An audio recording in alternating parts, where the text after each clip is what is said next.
ఉమ్మడి పశ్చిమ గోదావరి జిల్లా వ్యాప్తంగా వరి రైతుల కష్టాలు కొనసాగుతూనే ఉన్నాయి. మౌంటా, దిత్వా తుఫాన్ల ప్రభావాన్ని దాటుకుని పంట పండించిన రైతులను తేమ శాతం పేరుతో దళారులు దోచుకుంటున్నారు. తుఫాన్ల ప్రభావంతో ఇప్పటికే నష్టపోయిన వరి రైతుకు అందిన గోనె సచ్చులు నాణ్యత లేకపోవడం, తేమ శాతం పేరుతో ధాన్యం ధర తగ్గించడంతో రైతులకు మరింత నష్టాలు తప్పడం లేదు. వాతావరణ పరిస్థితులు అనుకూలించకపోవడంతో 2 రోజులు ఆరబెట్టాల్సిన ధాన్యాన్ని వారం రోజులకు పైగా ఎండలో ఉంచాల్సిన పరిస్థితి ఏర్పడుతోంది. దీనికయ్యే కూలీ ఖర్చులు అదనంగా మారాయి. ఎన్ని ఒడిదుడుకుల మధ్య వరి రైతుకు ఈసారి మిగిలేది సున్నా. ఉమ్మడి పశ్చిమ గోదావరి జిల్లా వ్యాప్తంగా వరి రైతుల పరిస్థితిపై మరింత సమాచారాన్ని మా రిపోర్టర్ మల్లికార్జున అందిస్తారు. కూడా రైతులు ధాన్యం అమ్మకాల విషయంలో తమ పనులు ప్రారంభించారు. అయితే గోనె సంచులు అందించే విషయంలో కానీ తేమ శాతంలో కానీ రైతులకు అనేక ఇబ్బందులు ఎదురవుతూ ఉన్నాయి.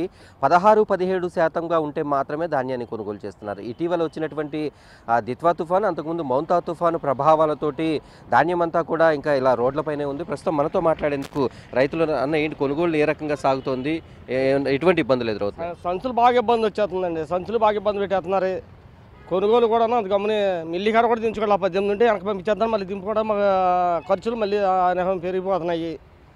ఇబ్బందులు పడిపోతున్నాము. మొత్తం ఎన్ని ఎకరాలు వేశారు? మొన్న వచ్చినటువంటి 2 తుఫాన్లతోటి ఎంత నష్టం జరిగి ఉంటుంది? మనం 2 తుఫాన్లకి మామూలుగా లేదంటే 4 ఎకరాలు బాగా నష్టపోయాం. ఇది ఇప్పుడు నిన్న కోసుకొచ్చాము. ఇవి మళ్ళీ వీటికి కూడా సంచులు లేవన్నారు. 16-18 అంటే మబ్బులు జడిసి భయం వేసేస్తుంది.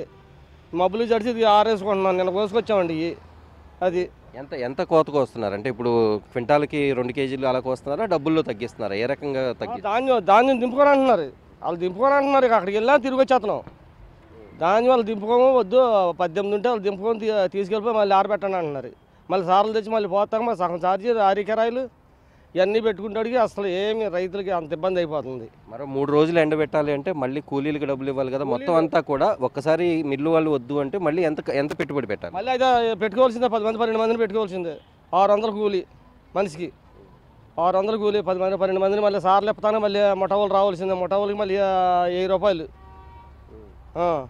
1000 రూపాయలు ఎకరానికి 1000 రూపాయలు. మొత్తం ఎకరానికి పెట్టుబడి ఎంత వస్తుంది, ఎంత నష్టం పోతుంది? అంటే ఈ ఆంక్షల వల్ల ఎంత నష్టం అవుతుంది?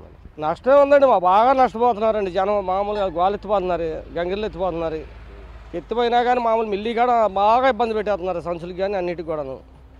అంటే ఏ రకంగా కొనుగోలు చేస్తే బాగుంటుంది అంటారు? అంటే ముందు తేమ శాతంతో సంబంధం లేకుండా కొంటే బాగానే ఉంటుందా? తేమ శాతం కొనుగోలు చేస్తే బాగానే ఉంటుంది. మరి పద్ధతిగానే ఉంటుంది.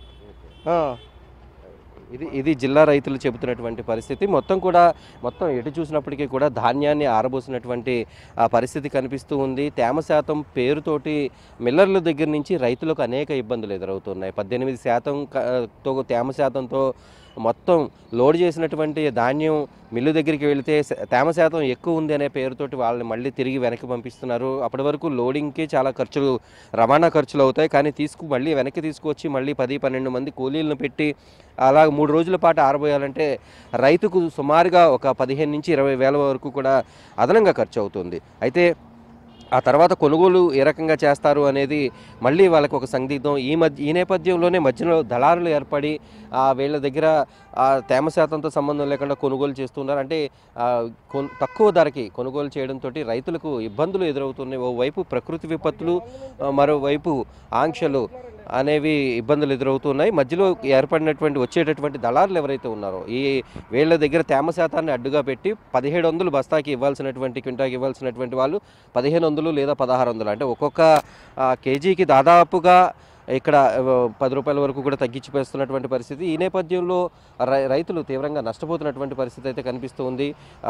తేమ శాతంతో సంబంధం లేకుండా కనీసం 17-18 ఉన్నప్పటికీ కూడా కొనుగోలు చేయాలనేటటువంటి డిమాండ్ అయితే చేస్తున్నారు. అలాగే ముఖ్యంగా సంచుల విషయంలో చాలా శాతం వరకు కూడా అవి సరిగా ఉండట్లేదు. దీనివల్ల మిల్లుకి కాటాకి వెళ్ళేసరికి చాలా ధాన్యం రోడ్డు పాలవుతుంది. దీంతో ఇంకా నష్టం పెరుగుతుంది. ఓవైపు తుఫాన్లు మిగిల్చిన నష్టం కొంత అయితే, ఈ గోనె సంచులకు సరిగా లేకపోవడం, తేమ శాతం మధ్యలో దళారులతోటి తీవ్రంగా నష్టపోతున్నామనేటటువంటి విషయాన్ని రైతులు స్పష్టం చేస్తున్నారు. ధాన్యం అమ్మిన తర్వాత డబ్బులు వెంటనే పడుతున్నాయి, కానీ ధాన్యం అమ్మక ముందే వీళ్ళకి కొరివి చాలా ఎక్కువ అవుతుందనే విషయం అయితే స్పష్టమవుతుంది. Over to studio.